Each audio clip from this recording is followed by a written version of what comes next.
Hello साथीहरू, तपाईँलाई चाहिँ आज म मेरो करेसा बारीमा के छ देखाउँछु। यो चाहिँ खोर्सानीको बोट यसपालि रोपेको, यो नयाँ है, नयाँ खोर्सानीको बोट रोपेको थिएँ मैले। टन्नै रोपेको थियो, तर हेर्नु न किरा लागेर सबै कस्तो नराम्रो भइरहेछ।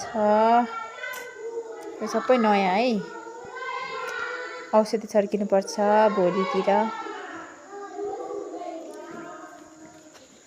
अनि यहाँ छ, यो चाहिँ पुरानो है, पोहोरको अलिअलि फलिरहेछ, अलिअलि खाना। यो चाहिँ चिब्ले भेन्टी रोपेको छ, 2टा मात्रै उम्रेछ। अनि यो चाहिँ अदुवा पनि गोड्ने बेला भयो मेरो। त्यसपछि यो चाहिँ नास्पाती आउनुहोस् है, नास्पाती खानालाई हजुरहरू पनि। टन्नै छ, अलि खाने बेला भएको छैन। यो चाहिँ साउनको 15-20 चाहिँ मजाले खान मिल्छ, टन्नै छ। यो चाहिँ कफी, मैले कफी रोपाएको थियो अलिअलि। यो चाहिँ टमाटर झट्ट अचार खानलाई। त्यसपछि यहाँ चाहिँ साग चाहिँ लट्टेको साग, अनि यो चाहिँ फर्सीको साग। बाई।